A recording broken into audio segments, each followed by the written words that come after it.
morning, everybody. Welcome to my game. It's called The Trader. I was 5 years old when I saw a gun put to my mom's head. We've been hijacked. Now, growing up in Joburg, ever since then, I've witnessed countless events of friends and family being robbed and shot.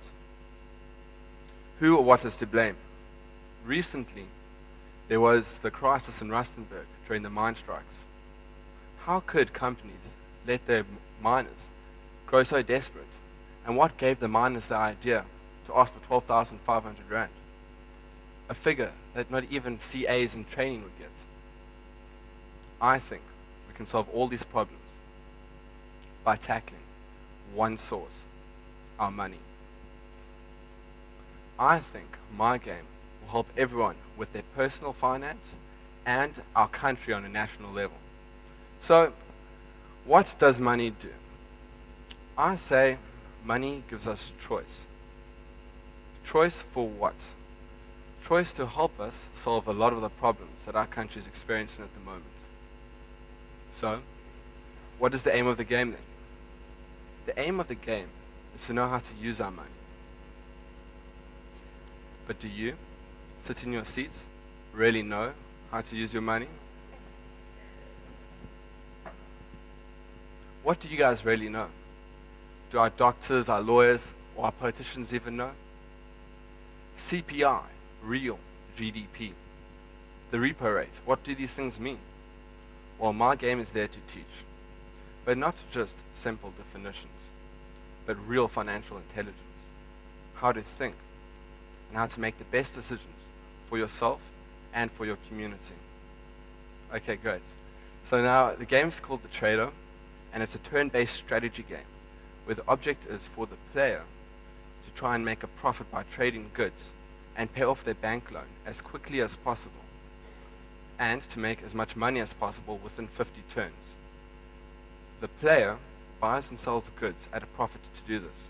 Goods are bought and sold in 3 different locations, in Cape Town, Joburg, and Durban, each with their own set of prices. The bank loan will have a very bad rate for the player, which adds a level of difficulty to the game. But once the player has reached a set amount of money, well, then the whole bank changes and they'll offer more favorable rates.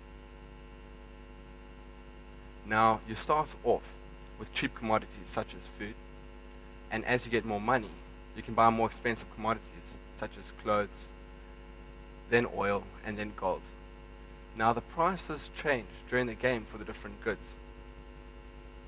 This is what the game would look like. Now, the prices change depending on the price cycles. You get a depression, stable prices, and booms. Depressions equal cheap prices. Stable prices equal average prices. And booms equal expensive prices. So this is how it is. This is what you'll see when you actually play in it. The highlighted green represents the state of play that you'll actually see in the game. Amount owing shows how much you actually owe. Amount available shows how much money you actually have. And turns left shows how many turns you have left. The action keys are the yellow keys. You click bank to get your bank loan, and you click end turn to, yeah, there we go. Good one. Thank you. So the highlighted pink shows how many goods you actually have on hand, and the highlighted blue is where you actually make your trades. There's a drop box where you choose which city you want to trade in. The red light will show if there's a depression, yellow for stable prices, and a green for booms. Now, the to buy column shows you all the deals that are available to buy goods, and the for sale column shows all the deals available to sell your goods. Pretty straightforward. Let's see what it looks like as soon as you start the game. It pretty much makes sense. The orange little dots represent the only buttons you'll actually click during the game. Furthermore, our game will offer additional features that will help explain terminologies such as a boom or a depression. And for those that are really interested and want more from the game, we'll even offer links to set you up to trade real commodities in real life. So, how can this game make money? Through additional advertising, as seen through mobile apps, Facebook, and the internet. and gaming options. What do I mean by gaming options? I mean that the player will have the option to buy more turns, better bank loan rates, and more goods. Okay, so why is this game so good?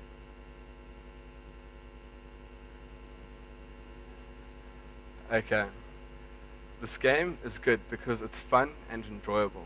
I'd play it. It's easy and basic, so it's accessible for all users. It's educational. It shows us how to budget. It shows us why some people get better bank rates than others. And it also shows us how to think like an entrepreneur. This is truly the game South Africa has been waiting for. This is not merely just a game. It's a tool for us, for our community and our country. Make the right choice. Vote the trader. Thank you very much.